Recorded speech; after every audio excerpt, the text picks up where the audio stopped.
I found out the reason why. I was muted. Duh. So, just gonna recap a little bit of what I was saying there. We are live. So thank you so much for joining, Mr. Antoine. Can you hear me okay? I can hear you. Awesome. Great, great.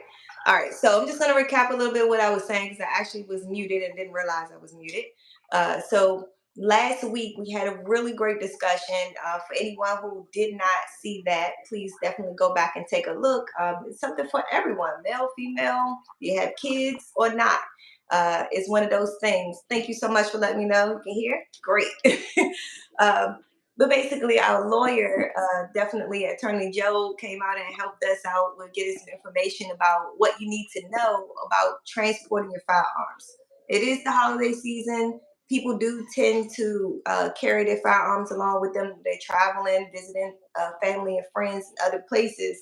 So it's a lot of things you need to know about transporting the firearm. So we talked about that last Friday. If you guys missed that, please definitely check out that live.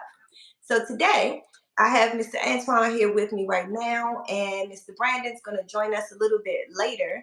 But our discussion is something that's going to affect every parent out there. If you have school age kids or just kids in general, you definitely want to stay tuned for this conversation because we're going to talk a little bit about the safety aspect of their jobs, day in, day out, working in the school system.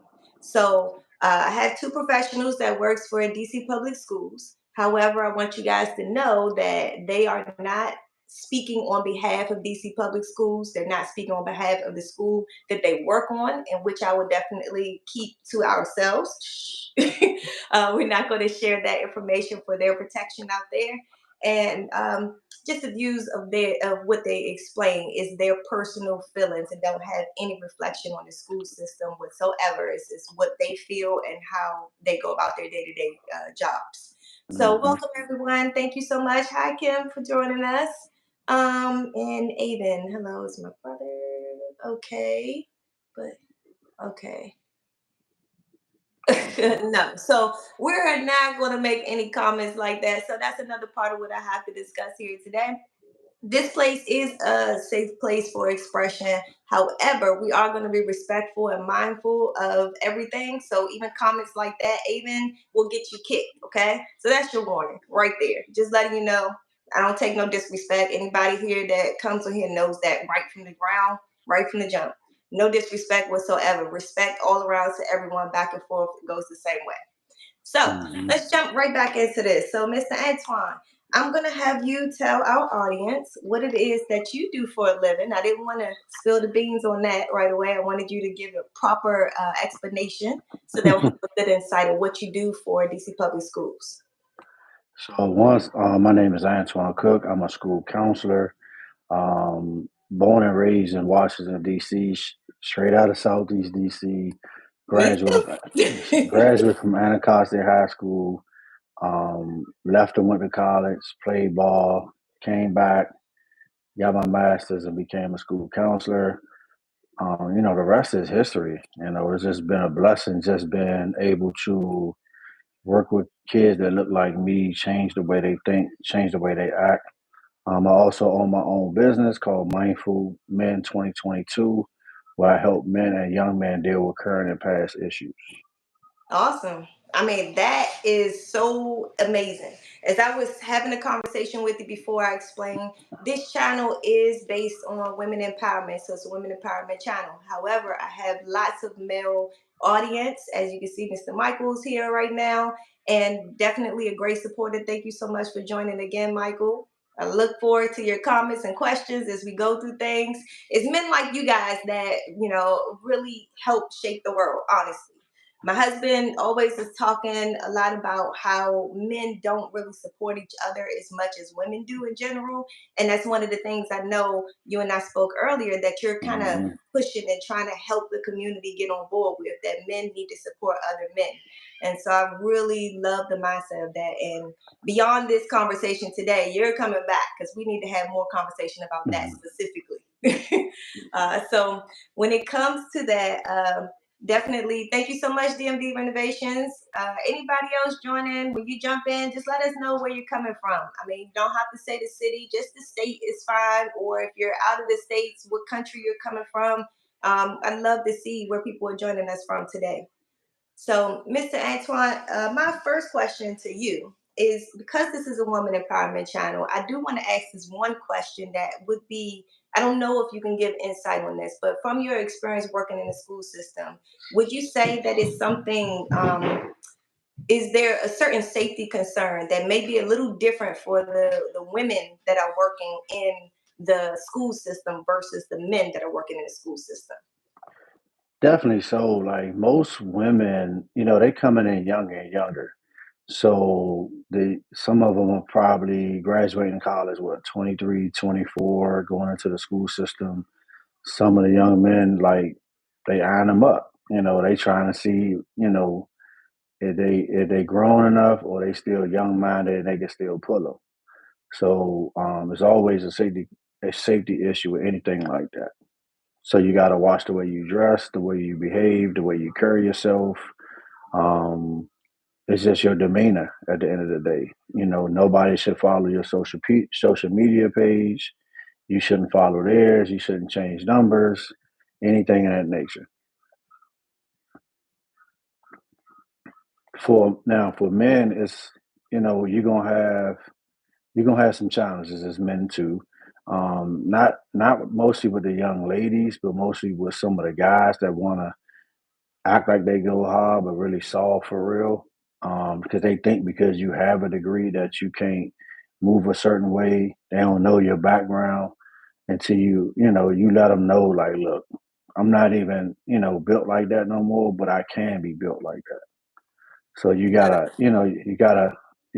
set them straight sometimes. And Yeah. most of the time, they respectful anyway, though. So most of the young men are respectful. As long as you show them some respect, they respect you. That makes sense. That makes sense. And for the women out there, I would definitely say, even like the whole dressing a certain way, that part, it kind of sticks with me a certain way, because with specifically women of color, a lot of times women of Hmm. color are very shapely, and it starts from being a Hmm. teenager and into an adult. And so that's one of the things that parenting kind of can help with too. Like, the parents need to express to the young ladies, you should dress like this or you shouldn't dress like that. And Hmm. I know one of the things my mom kind of, instilled in me is you need to dress according to your body shape. And that's one of the things I Hmm. think some lessons were not taught for some of us, because while someone who's like really like, up and down, just skinny, they can maybe wear certain things and get away with it and don't look so, for lack of a better word, like hoish or skaky or whatever. But if you put it on Hmm. somebody else that's a little shapely, then it's looking like, okay, well, what she want? She ready for the Hmm. bed. So it's certain messages that young ladies can, and adult as well, young ladies and older women can actually express to men just by the way they dress. And so that right Right. there is a valuable lesson that needs to be taught for all women of all ages, because it's like, what message are you trying to portray? Hmm. And especially working in the school system, you are supposed to be a role model to those other young ladies coming up, and you are supposed to actually, lead a certain life, to be that good example for them, basically. And so Hmm. that's a powerful thing right there. And as far as the guys, I can really see how, even with guys, I would imagine that guys have to be mindful about how they dress too. Like, can't be having, like, cut out sleeves and got the muscles Oh out and yeah, no, everything. you nah. know. So But yeah. I like for me, I like to wear suits to work. So certain days I'll throw shirt, tie on, suspenders, bow tie. Just let them know, like, you don't gotta dress like everybody else. You ain't gotta be, example. Everybody wear the same. They wear the jeans, the Jordans, or what they call them, blue jeans. It's like $400 for a pair of jeans and stuff like that. And then we laugh, I joke with them. We have Jones Mhm. sessions. It's just all fun and games because they respect you for that. Exactly, exactly. It's a good way for them to connect with you, and that's really Hmm. great that you have that connection. So, thank you guys for joining. I'm seeing, what's it, Global Glock 45 from DC. Thanks for joining. Welcome, welcome. When it comes to my local Washingtonians, special heart, special place there. So when it comes to the whole thing about fashion, I can see how that could actually cross over into a safety factor too. Because I know, Hmm. growing up in DC, I know it was certain times where, and I'm pretty sure still they're doing the same thing. People get shot, whatever, because of something they wear. Hmm. And is that a concern for the staff? Is that something that the staff has been concerned about? Like, I don't know what brands is out now. I don't keep up with the brands. I wouldn't. For me, so like I'm about to be 45. So the things I wear, they don't wear. They don't know nothing about shooters and the we Mm-hmm. are one, and you know I might have a suit on. They might think it's $1,000 suit, and I ain't really pay that much for it. It's Right. just you can go get a suit off from Express and then get it tailored to your size. So Mm-hmm. it's all about how you. It's not you. The clothes don't make you. You make the clothes. So Exactly. they think because you wear a Gucci belt and the Gucci shoes that it's got to be everything got to be name brand. So it's not about that though. But that's all they know. So that's their mindset. That's their society. Is that what's the next rapper wearing or what this person wearing? Let me paint my fingernails now. Let me. I don't know what that's about, but that's everybody every area era go through a phase. They go through a Yeah. stage of something. Like we wore the used jeans, the Guess jeans, the Mm, Guess jumper suits, and the Chuck Taylors with the slouch socks, and yeah. the ladies always wore the Princess Reeboks, and like these kids don't even listen to go go like that. What? Like Are you serious? they do, but it's not like it used to be. Like when we was growing up, all we listened Wow. to was go go was our main thing. That's all we Yeah. knew. Go Go and the new and Scarface and the New York rappers. That's it. That's all we knew. So they don't really, and their music ain't music. Like I don't know what they be listening to. Like it's straight negative. Like it's nothing Anybody else positive second about that? it. I second that for sure. I don't know what's going on with hip hop these days. It's a question mark for me. And like they don't really listen to like a Nas, a Jay Z, or Biggie, Pac. They might heard of them, but they don't listen to them like a Nipsey. Yeah. And when I wore a Nipsey shirt to work one day, and they was like, "Who is that?" Oh So they wow. don't know, like, you Yeah. gotta really break the history down. And I make them Google it. I tell them go look it up. Mhm. I don't even give them, and I let them read and understand. Like I read one of Nipsey books, and his books is amazing because he Mhm. talks about how life should look, how the world should look, how we should come together as men. Yeah. And that's a whole nother topic, I know, but that's what it's about, though. Yeah. So going to the comments here, I see Miss Egg Hill said these young girls dress as grown as women. How does that affect you as a man with eyes? Be honest. It doesn't affect me at all because I look at them as kids. Them like my kids. Like if you looking at a young girl in that type of way, you got issues. You Mhm. got some type of issues you got to deal with. They can dress any type of way they want, but at the same time, we also have dress codes, so they can only wear it a certain way. But if a man is staring at a young girl like that, they got another issue going on. I have a daughter myself, so it's no way that I'm checking out some girl. I can actually be her father, Mhm. So no, it's nothing like that. Mm-mm. I'm really, really happy to hear you say that. I mean, I can remember being in high school and my daughter being the same age as that right now. My daughter is 16. And I remember around the age 16, I mean, I was like a stick up and down, okay? So I had none of the whole breasts and hips and butt, none of that stuff, okay? But still, you have grown men looking at me a certain way. And I remember Mm-hmm. talking to my dad and saying, "Dad, I feel like weird, like they undressing me with their eyes or something. Like, what's wrong with them? Like, that's weird. Like, I'm a kid. They could be Mm-hmm. my dad because they're old enough to be my dad. What is that about?" And that conversation we had was like a real mind opening conversation as a young lady growing up in the world because unfortunately, there's a lot of men that don't feel the same way you feel, and Mm-hmm. it's unsad. It's really sad, and so we have to protect our daughters. We have to educate our daughters as well on how Mm-hmm. to protect themselves when it comes to stuff like that.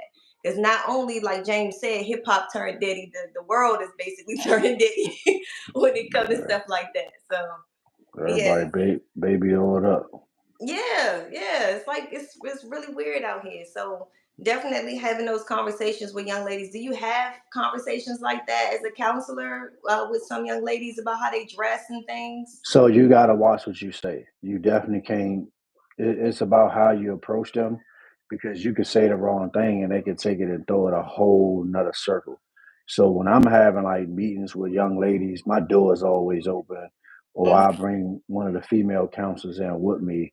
So it ain't no stories being turned around.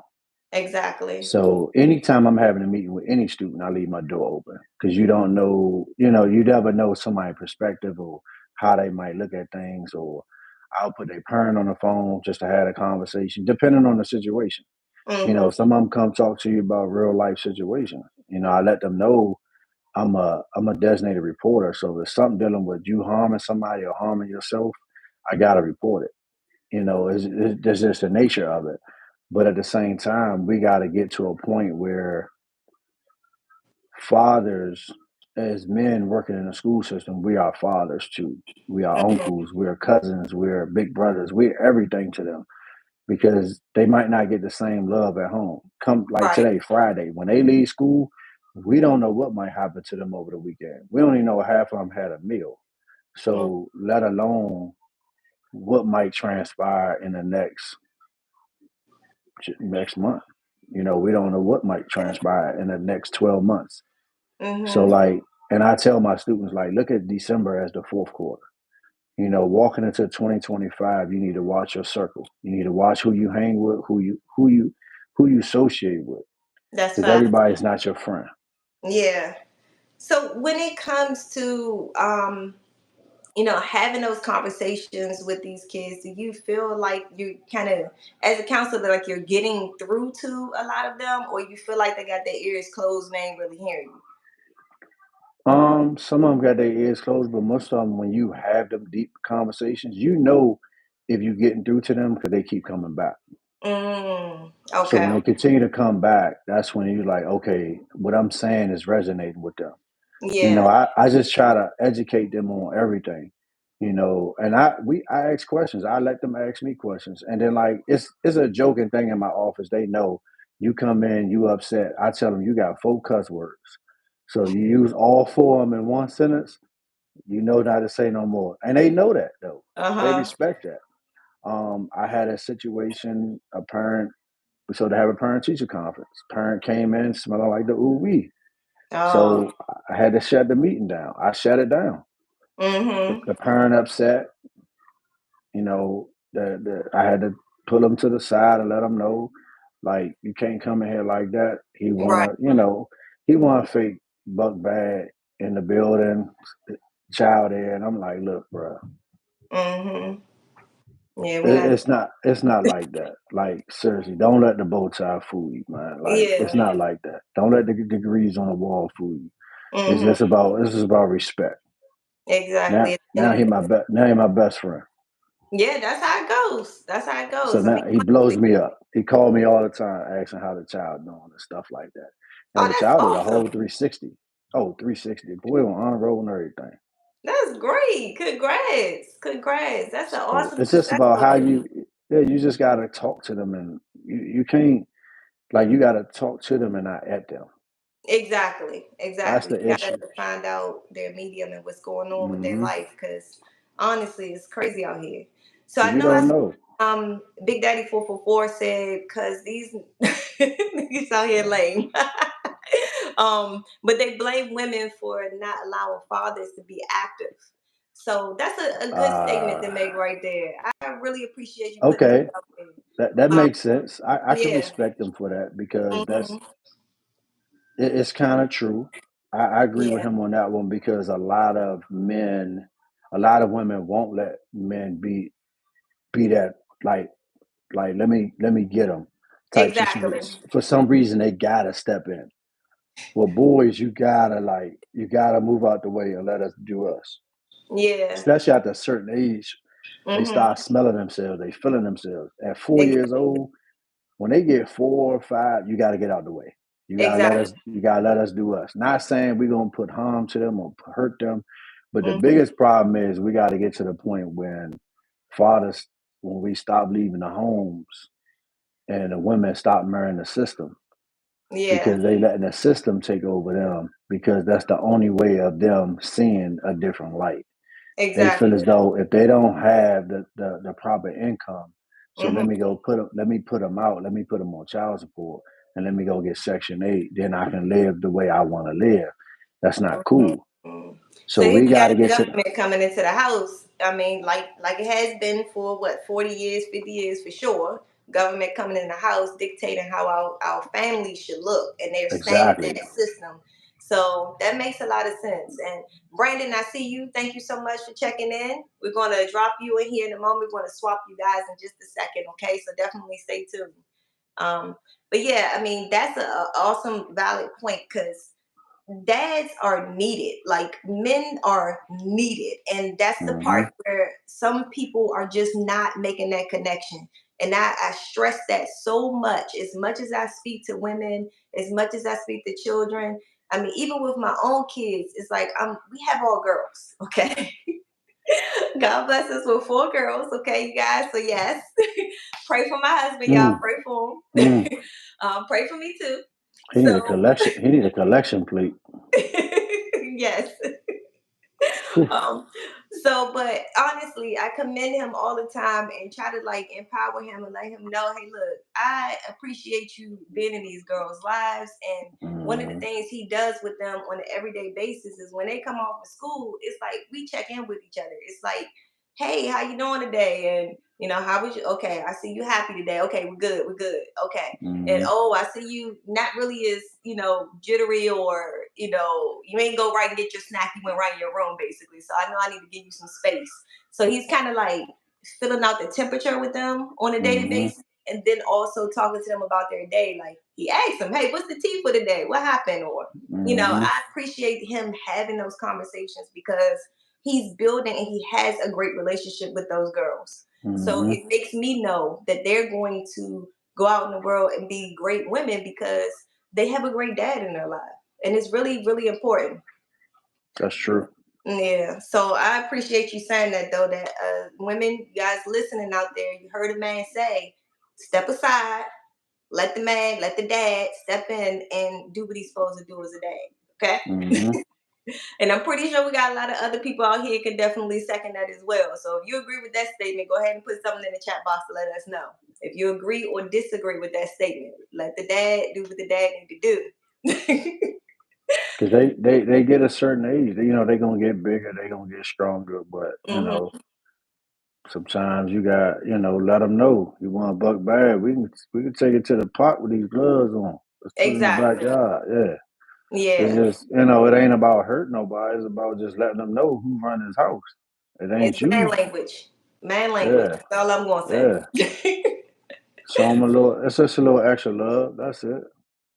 But Yeah. also, men, you gotta show some love too. You gotta Yeah. show some love. You gotta show a little affection to your son. So You gotta what's help. some good examples of that for guys So that have? for me with my son, like I'm tough on him. My son he's starting to play football. He loves the game. I try to steer him away from it, but because I played all my life. But it is what it is. He loves it. So boom, let's get it. But at the same time, it's like I'm tough on them, but I show them tough love. So you gotta hug up on them. You ask them how their day was. You can give them a hug. You can kiss them on their head. Just letting them know, or spend that quality time with them one on one, and just sitting around with them, letting them watch the game with you. They might not know everything that's going on in the game, but let them sit with you. Just let them take them off the iPad, get them outside. Don't let the iPad raise your kids, man. That's one thing you can do. Do not let them iPads raise your sons because Hmm. it could turn bad. There's a lot of stuff on that iPad that really can hurt them. Yeah. So Drew had a really good question here, and then after this answer, we're going to have Mr. Brandon to switch places with you. But Drew said, "How do you not get attached to all the kids you're around? Did they own a gym, and so they try to mentor but not overstep?" It's hard. it's hard not to get attached to the students. It's hard Mhm. because especially when you hear some of their stories, you never know what's going on. You never know what they're going through. Um, it's hard. I can say that it's hard. It's not easy. You're gonna have attachment to the kids. It is what it Yeah. is. You draw the line on attachment though. You got to draw the line at a certain point with attachment, but at the same time, when they see you show up to the football games, when they see you at the basketball games, they respect that. They love it because they see you in a crowd cheering for them. You know, they come give you five. Yo, you see yeah, I see you, man. You dropped 30 that night. I probably could drop more than you. You know, you're just Yeah. joking matters with them. It's just love at the end of the day. But it's just that if nobody, what if nobody came to see them, Mhm. but you there to see them, you there. And that's how it works though. You just gotta, it's not easy not having an attachment. You're gonna have some type of attachment to the kids. It's just Yeah. how life goes. It's life. That's just Mhm. life, period. So So it you're gonna sounds draw like some those. attachment. So what would be a good example of some boundaries that you just, set and you say, okay, we're not gonna cross that line. So boundaries you gotta set with your students basically is just when you mentoring or your students, you gotta let them know like this is the line we're gonna cross. So I give you an example. I had a kid, young lady. She came in my office. She comes in all the time during lunch. So she just want to have conversation. She want to talk. She want to do this. So I said her, we the example is one, you don't come across my desk. That's number one. I don't care you about coming to my office lunch. It'd be a bunch of kids coming to my office. So we can all have conversations, but the conversation is limited to certain things. I don't want to know about your boyfriend. I don't want to know who you're dating. I don't want to know who you. And they hint around about it, but they know I don't want to hear it. I don't want to know who you sleeping with. If you did this with that person, I don't want to know none of that stuff Right. because when you open that book to them, then now you open up a whole nother can of worms you got to deal with. Mhm.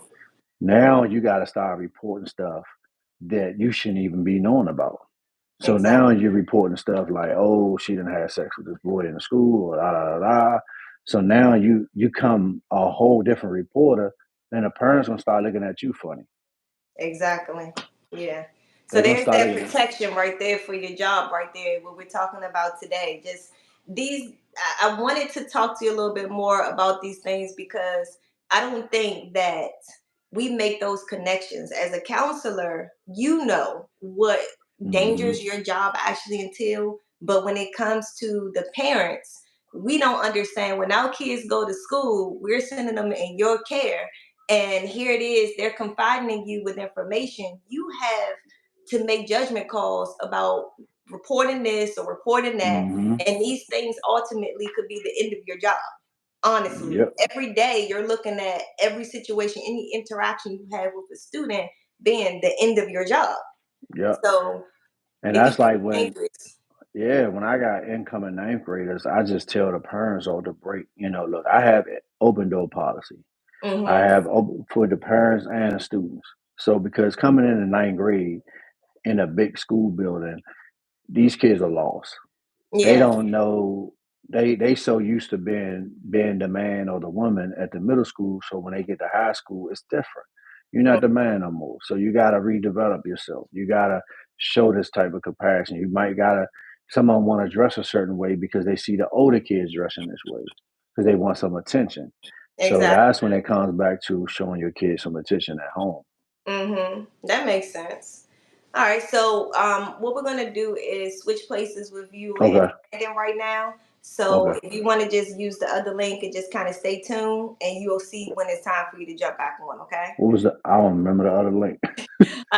Just check your text messages. It was the first Okay. link I sent you. All right. Cool. All Okay. right. All right. Thanks. All right, so Brandon, he's jumping off now. You can press the link and I'll accept you in. And that way you'll be able to join the conversation right now. And thank you guys for being patient as we make this transition. For whatever reason, YouTube is not allowing me to have two guests on at once right now. Maybe I didn't earn those rights just yet, but we're working on it. So when it comes to that, it's definitely like you said, some real stuff. I really appreciate you guys for coming in here and really seeing that. I see you, mindful men. I see you. Hello. And so, Brandon, if you want to go ahead and press that link that I sent you, there you go. You got it. Hey, hey, hey. Hey, how you doing? I'm doing good. Thank you so much for joining. Thank you for having me. No problem, no problem. So when we met originally, a couple of months back, I was just like so psyched. I was like, "Hey, man, you're a male teacher in the school in the DC schools," and I was like, letting I come from DC public schools, and I'm just excited because I don't feel like it was enough men in the education system. And even like my kids now going to school, I can count on one hand how many males I see in the school building, period. Mhm. So I just think that it's extremely important, and especially men of color, to show up in those environments and actually instill and great enlightenment to the students and whatnot. So if you want to just give a little background about what things you do, like don't say the school because we're gonna protect you. We already know it's DC public Cool. schools, but you could say what grade or what specific subjects that you teach and things like that. All right, thank you. I appreciate it. Thank you for having me. No I problem. appreciate the platform that you have created. It is very commendable. All right, and I want to shout out Cook. He did a great job. Set the bar real high, so hopefully I could, hold the torch that he done set. So I actually started in DC schools, but I'm currently in Maryland schools. I teach three different subjects. Last year, I was just teaching computer science. Now I have computer science, health, and finance. So they got me real busy. I'm a basketball coach and I'm a father. So that's mostly what I do right now. I just started a youth. Well, I have my own youth organization, youth league, but now we've started a preschool basketball league too. So Oh, that's cool. that yes, thank you. That's my passion.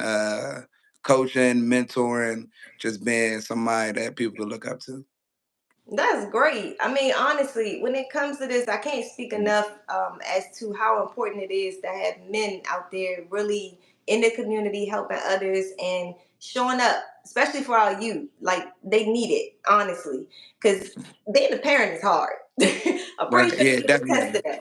Yeah, and we all need each other. I mean, there's things that all parents are gonna make mistakes out there. So, thank you, Antoine. I see that's you. Um, it's one of those things where I feel like as an educator and as a parent, we should be working together to kind of like raise the kid up, basically. And That was when I introduce myself to my kids' teachers and y'all pray for me. I'm telling you, school is whoo, I just thank God for the kids that I have, okay? The kids that I have don't give me no problems. They do great in school. But it's one of those things where I still want to make sure that I have an actual face-to-face conversation with each and every last one of their teachers. So you can Mhm. imagine with one in high school, one in middle school, how many teachers that is, another in elementary school, and another in pre-K. So so I like I'm making it. sure, yes, I'm making sure I'm keeping in contact with them by emails, and I come up to the school when they have events and things like that. So when you have parents that don't do those things, do you feel it's a little more challenging to help those kids? I do because you see that they don't have the support because I have children that I teach and they do not come to class at all. Right. Mhm. So on top of them not coming to class, every time they don't come to school, they'll give you that phone call. Um, I don't get emails from the parents. I don't get calls from the parents. I don't get anything. Right. And I mean, we've gone where we're about to finish the second quarter, and I have kids that have been in my class less than a handful of times. Right. Wow. And so when you have a kid that's like that, Hmm. and they don't have the support at home, who's holding them accountable, right? Exactly. Who's supporting them to come to school, right? Who are they looking up to feel like I'm doing this for a reason? And Hmm. so it makes it real tough to connect with those kids. It makes it tough to try to make them academically encouraged, right? Hmm. Like you can connect on a personal level in a sense where you're having their best interest at heart, but they don't they don't see any purpose in going to class. They don't see any purpose in a A or F. They don't see the difference, right? Mm, Like it's children that they've been in ninth grade 3 times, right? And they're still yeah. doing the same, right? You have kids that come to school every single day, but they don't go to any classes, right? Like Yeah. they come to school just to socialize. And Mhm. so with those children, it's how do you how do you try to motivate them to give 100% effort in life and in school? Because just like with sports, I try to really relate the two things. And it's like school's your job, right? You're not doing anything else this time. Come to class, get a good grade. That's your payment. That's your money, right? And Exactly. which will allow you to take on the next challenge of life. But they don't see a real purpose in it. So with those kids that don't have that support, it makes it challenging, right? You can make the calls, but nobody's really answering the calls, right? Mhm. Or you can make that first step, but then it's nobody there to hold them accountable. Like I also have children in my class where they weren't doing well. I get an email from their parents. We start to have a dialogue, and next thing you know, now this child's coming to class, right? So it Mhm. makes a big difference when it's somebody at home holding them accountable because you, as the educator, you can only do so much. Like I have 142 students, Wow. so there's only so much I can do for each 142. Um, Exactly. yes. Yeah. And that's one of the reasons why I think I apply working. I started out my career path thinking of being the health field, okay? um, and in the health field I have this theory in my mind, whereas if you have a loved one in the hospital, you don't let them just sit in the hospital and nobody ever visit, nobody ever Right. call, because then the workers there, the nurses, the doctors and things like that, don't feel like they have loved ones, and they don't feel like they have to be on their p's and q's to take care of your loved one, right? So I have the same mentality when it comes to the school system. I feel that if I don't show up, even if my kids are doing good, that the teacher is not going to recognize my child enough that they would see if my kid come in the classroom not being as talkative one day because either some boy done broke her heart or she got a headache or something. They may not Mhm. even notice anything is off. And you know what I mean? Like if I make that connection with the teacher, I don't want to say like I'm in their face so much, but the fact that they can say this kid has a parent, they have parents at home, and I know those parents care about those kids. And you walking around with that crop top right now, I know you ain't supposed to be doing that. I know your parents ain't gonna allow that. You know what I mean? That's the Mhm. connection I'm trying to build with the teachers. So when it comes to those things, you saying that just brings, clarity to that. It actually just proves that point that working together with the teacher works good. Like it's crazy enough where if you know that this parent is checking on this child's grade, you Hmm. know, like even as like now they're holding you accountable, right? So if you're Exactly. putting a 0 in for this child, or you putting a couple zeros in, you know you're gonna get this email, this call. So Hmm. before that even happens, you go to the student and it's like, hey, we have this assignment. You know, you had a couple days, right? Let's work on it, right? Or you take it Hmm. even further and you don't want me to give mom a call, right? You don't want me to give dad a call, right? And they'd be right on it, right? And Exactly. it's just because you know it's somebody that's holding them accountable. You know it's somebody that's watching their grades. Hmm. So they know they don't want to have to deal with that, right? So Like speaking of that though, do you have and I'm gonna go to the chat box in a second here, but I just have a question before we jump into that. Do you have or have you had any experience with uh, you having that connection or conversation with the parent about the student's grade or whatever or their behavior in school, and the parent not believing you because the kid is lying to them about something, and then come up to the school all rah rah in your face? so I have been blessed to not have that issue. That's So good. you do have those parents that they gonna believe their children wholeheartedly, right? Hmm. My, my wife is one of them. And it's like until you prove her wrong, her children are not wrong. And Right. so, but me being an educator, like I have to tell my wife when things happen, it's like, all right, let's see like what actions could our child have taken, right? Um what are the possible scenarios before we just, take our child's word or take the educator's word, Mhm. right? I also feel like having a record is a huge thing, right? It's like you're not just saying this child has a zero. It's so this is what we do every day. This is what your child does every day, right? They're not giving effort, right? Here's a sample of their work, right? I even had it where I emailed a parent and said, your child is sleeping every day in class. Would you like me to record your child sleeping so you have proof? Right. Yeah. And it was like, if it comes down to it, sure, but I'm gonna talk to him. Right. Okay. So sometimes it's just about having, covering yourself. But at the same time, having that track record of documents where you're supported, That's right? a Where great if protection. Yeah, that's a great protection for yourself. I'm glad you have that type of system in place because you need that protection because it's like, if you parents could be petty, anybody can be petty and be like, oh, I'm taking you to court, I'm suing you, whatever, because of what Mhm, you said or what you did or what you didn't do in relation to mhm, their child. But you're keeping records to be able to prove one way or another. So that's really good protection for you. So right, one right. of the people in the chat asked or made a comment. DMV Renovations, thank you for this because I was thinking the same thing. That was on my mind. That teachers need to be armed. So that was one of the statements that was made. So my question to you, and I'm going to ask Antoine to come back in a little while, ask him the same question. What is your views about that? There is some school systems I know in Texas. I don't know if they still practice it or now or not, but there has been some school systems that has implemented certain teachers or administrative staff to be armed for like security for the whole school.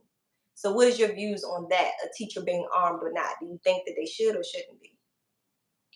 So before you can even answer that question, right? Should or shouldn't? I think it has to be a thorough evaluation process Mm-hmm. because um, people are emotional, right? And some people they just have a chemical imbalance, right? They aren't able to handle themselves in stressful situations. And some Mm-hmm. people use a firearm as a like that's their strength, right? Like you're not gonna say this to me because this, you're not gonna do this to me before this. Before they use their words, right? They'd rather use the firearm. Mm-hmm. And like when you do security, it's the first step of action isn't the physical altercation, it's to de-escalate the situation. Before Yeah. you de-escalate the situation, it's identifying the situation. So Mm-hmm. I feel like, you have to have the right person that has that firearm, but it's for that emergency situation. It's for that I'm really being threatened situation, right? Exactly. So I feel like it's certain schools in certain areas where if there's a track record of violence towards staff or the kids have been known to, have their own type of weapons or firearms, then yes, right? But I feel like as adults, we have to be able to find certain ways to handle those situations when it comes to students, right? When you have Mm-hmm. student, irate student, before you even get to the firearm, is what are you doing to identify the situation beforehand and to de-escalate the situation, Yeah. right? Now, when it comes to like safety of outside elements, I do feel like it should be more people in place to protect the school, right? If Mm-hmm. certain people in certain wings, right? But one resource officer is not going to be able to protect an entire school, right? Exactly. Yeah. Multiple shooters and multiple threats. Mm-hmm. So when it comes to individual teachers being armed, the first question is why, right? What is the immediate threat that we're looking for? If it's the Mm-hmm. student, then I don't feel like that's necessarily the right um, solution for it. because you having that firearm is now adding another layer of, not a threat, but it heightens the situation, Yeah, it right? does. Now a student may feel uncomfortable because you have that firearm, Mm-hmm. right? What happened if it was a situation where you got to do something and now you put that firearm down, and let's say you don't, you're not the responsible person to have a lockbox or have something that's having security. You put it in your desk, right? But then somebody comes in your room or somebody has a key, and now that's a whole nother can of worms. Yeah, Um, that was always my concern too. Like the whole neglect of it, somebody putting a gun down, or a student knowing that somebody has a firearm on them and go and snatch it, snatch it off of them. right? So 'cause that can happen, or I was yeah. as well, but real life situation. We had our resource officer, right? I didn't see it. This is something I heard, kids talk. But they said it was a kid that actually reached for his firearm.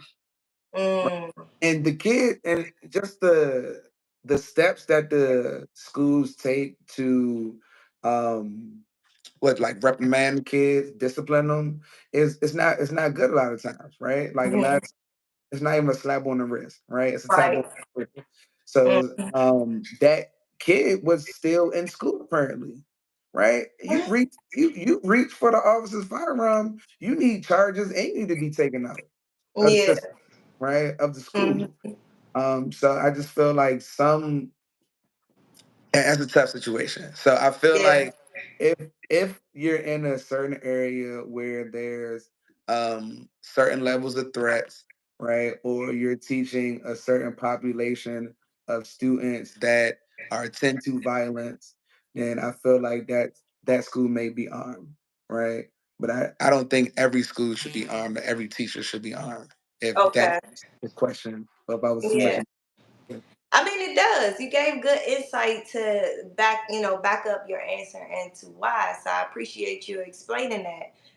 When it comes to those situations, though, that do escalate, is there certain like tactics or things that they teach you guys as instructors? Because I mean, you have like a whole class of kids.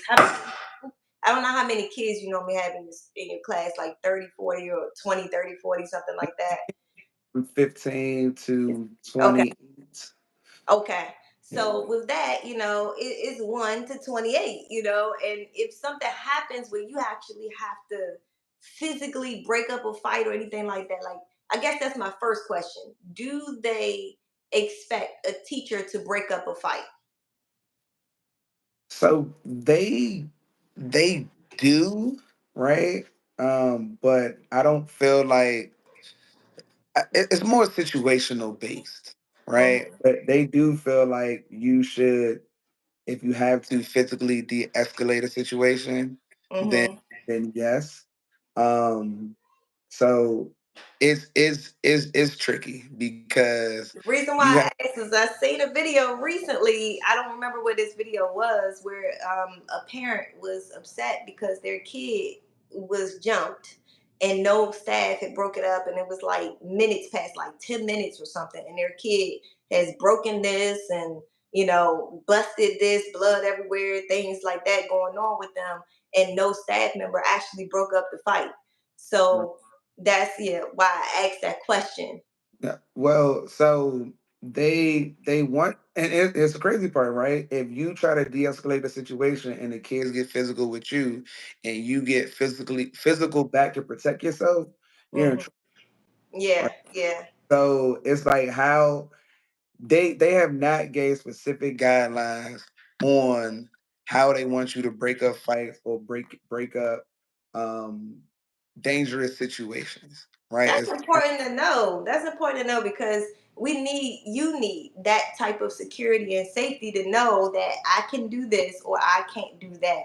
Because as an educator, your job is like, that's the number one thing that you are needing to care for your kids, your wife, things like that. So that's your livelihood. So you have to protect that at all costs. So I can only imagine you being an educator caring about the kids, but you care about your family, and you at the crossroads of do I engage or do I not? Because I need to make sure my job security, you know? Right. So brings me to my next concern here. Thank you so much, Ms. Edgehill, for putting out there about Project 2025. So when it comes to this, the project that's out there that's coming up now with our new administration that's happening, political changes, there are a lot of things that's being said in this project here, and the education system is a direct situation right there. When it comes to the education system is supposed to be dismantled. That's the plan. Okay. I don't know how much any of you guys have read into this and doing some research about it, but if you haven't, I would encourage you guys to see what the plan of action is as far as Project 2020 goes. Um, as far as that goes, it's a matter of the Department of Education being the number one income base, being supported by the government rather financially. And funds are going to be actually taken away out of the Department of Education. And what does that really mean for you guys? Job security is the question. So, how does that really work? And how would that affect you guys? What do you think things might happen if the school was defunded? So I believe if the school was defunded, you'll see a lot of personal tutors, because a lot of parents aren't equipped to educate their children, right? Mm-hmm. A lot of parents don't have the time to educate their children. So you'll see a lot more of indi- you'll see a lot of more individualized educators and education system, right? Unless you go to Mm-hmm. a private institution. So it'll be a lot more, I would assume, private schools, um, Mm-hmm. and a lot more one-on-one tutoring. So it Yeah. it'll be a lot of jobless people. Yeah, that make a lot of sense because the first thing I'm having a mindset about is, oh wow, library teachers, music teachers, things like that might just go. That might be the first thing that we start to see, and then I kind of feel like maybe the teachers will leave the public education system and go to the private schools because that's where the money at. They'll get paid higher there. So I'm thinking things like that might take place. So that's a concern. So I think I'm gonna I want to make sure. Do you have anything else to add on that as far as what you think might happen going forward if any of those things are implemented? So I have not read completely on Project 2020. I like to think that a lot of things that we hear are gonna happen. I want to look at the glass half full, and this Mm-hmm. is some rumors, or that we'll get to a chance where we can have a vote with the community, or at least state to state. Mm-hmm. Um, but yeah, we just gotta be prepared for the worst of this administration. So Yeah. Yeah, and I think that's just really sad and unfortunate because what I'm gathering about this information is the dismantle of it has to do mostly heavily on the funding. How the fact that the federal government is funding the Department of Education, if they dismantling the Department of Education, the funding is going to be funneled from the public schools to private schools. mhm, And yeah, and that's a whole nother area of an issue there because the reason the Department of Education was developed is to make sure that people have or children have equal rights to getting education. Okay, that everyone has a great education. That was the point of it. But the private school sector, they have a choice of deciding we don't want this student in our school for right, various reasons. And lots of times it may be someone that has mental different abilities or physical different abilities that's not allowed in the school. mhm, The whole gender specific stuff, things like that, they're not allowed in the school because it may be some Christian based or religious based schools, things like that. So that's the part where I'm like, oh, this is going to be bad if it goes down that road because now you have it where people, basically the low income families too, are not getting the education that they need because it's right. defunded. They don't have the resources. So It's another thing against our middle and lower class, right? hmm, They keep putting more challenges and more hurdles for us. So yeah, we gotta make sure that we don't let this go. So exactly, exactly. Well, thank you so much, Mr. Brandon, for joining. I want to give Mr. Antoine a chance to answer that about the Project 2020, how that's going to affect him or how he thinks it might affect things. So I'm going to have you guys switch places, and I want to say thank you so much for joining. You've been awesome, like Thank really. you. Thank you for having me. I appreciate the conversation, like I said, and everything that you do. No problem. Thank you so much. And you guys, if you like what's going on, please go ahead and give a thumbs up there. I'm going to have Mr. Antoine and Mr. Brandon switch places again. Just want to go ahead and ask him that question before we close out for today. So, as far as the project that's supposed to be going on when administration takes office, what are your views, or do you have any views about how that might affect you as an individual or the mindset of the staff that you work with? I feel like it's going to affect a lot of the students. It's going to affect everybody. Let's put it that way. It's going to affect a lot of people, but it's mainly going to affect the students that's in special education. Mm-hmm. Students that have IEPs. If you don't with an individual education plan, Mm-hmm. 504s, it's going to affect them the most because they will still have it on their records, but there will be no teachers that will be able to teach them. So they won't get the same. They won't. They it doesn't. They'd be basically treated like a normal kid, a general kid. Yeah. They won't get the long time for a test. They won't get a lot of things they will not receive because of the funding part of it, because there won't be enough money to fund that part. Mm-hmm. Some people might lose their jobs. Depending on what you do, what you teach, most special education teachers probably be more affected than teachers that's not teaching special education. Exactly. Um, so it plays a major role in this staff. Like Brandon said, we got to stay prayed up and really educate our kids at home as well. We're Mhm. gonna have to do a lot of educating at home. Yeah.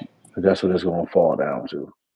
Okay. Well, that definitely is a fair enough answer, and I hear you about that. I thank you so much for giving your input on that and everything. It seems like the viewers out here were listening and hearing you both and your points of view. So I appreciate you joining us today. And to Comco Theater's message there, we're not going to tase the kids. Mm. I'm Tasing. Nah, nah, nah. I hear you though. They definitely make But want to, but we ain't gonna do but to pick, yeah, they definitely take that. some of them parents. Yes. But to piggyback on a couple of things Brandon said about like when you teaching and you know kids not coming to class or this, I also feel like I'm working on a book on this, but it's called Bridging the Gap Hmm. between student, staff, and teachers because not all teachers, but some teachers don't stand in the hallway. They don't Hmm. greet the kids. They not saying good morning. How was your weekend? Because you don't know how their weekend worked. But that small little conversation can turn into a whole dialogue of them saying that you care. Exactly. Um, Another one that's created is called the sandwich method, Hmm. where you working with the parents between parents, staff, and administrators, where you guys working together, being on the same page. So not just calling the students when they doing something wrong, but also call the students when they doing something right. Yeah. That could be as small as just showing up to school on time. That Hmm. could be as small as they just came to class today. Yeah. And I get Brandon's situation because if a kid is sleeping in class every day, it's bad. Yeah. It's bad. You get students like that sleep all day because some of them are working. Yeah. Some of them are actually working jobs, like full-time jobs, 7 days a week, because they got to help out at home. Yeah. So it's a lot that goes into it. That's why I think we need to put ourselves in position where our kids don't have to worry about that. Yeah. I do believe that the teachers standing out there in the hallway greeting them and things like that goes a long way. I mean, I can even reflect back going to me being in high school. I went to Eastern and I had a principal. So I'm just messing. Yeah, I'm just messing. I went across the road there. I was supposed to go to Anna, but no, I couldn't. I couldn't do it. I had to go. I'm just, I ain't Nah, messing I with you. wasn't going to Anna. I wasn't going to Blue. Sorry. Wasn't gonna Well, mix. I went to Anna because of football. That's why. Football team was a whole lot better than Eastern. Yeah, that's true. But the band was great, so I was there for the band. But Well, they anyways, always the band was always good. They never been bad. yeah. No, I actually really went there because I thought I wanted to be a nurse. So I went to the Health and Human Service Academy that Mm-hmm. Eastern had. That was the reason why I chose to go there, honestly.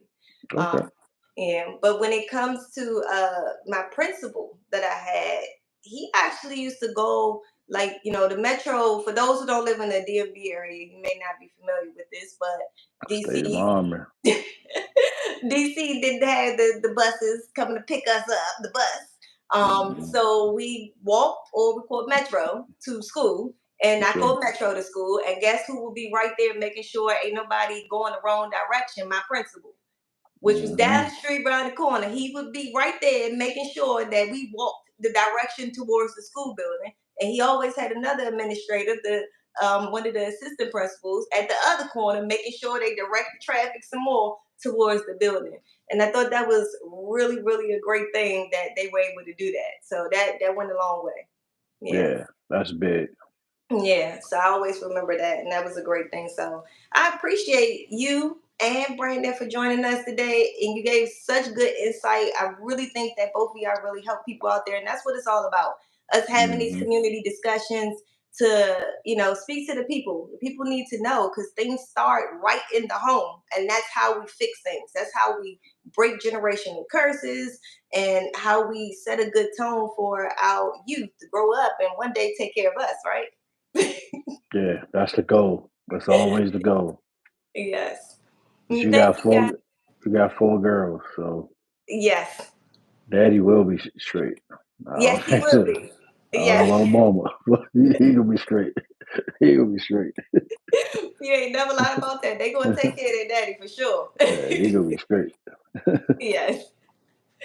Well, y'all have a good night, and I thank everybody for joining. Definitely stay tuned to check out more videos with us on Shoot the Sh.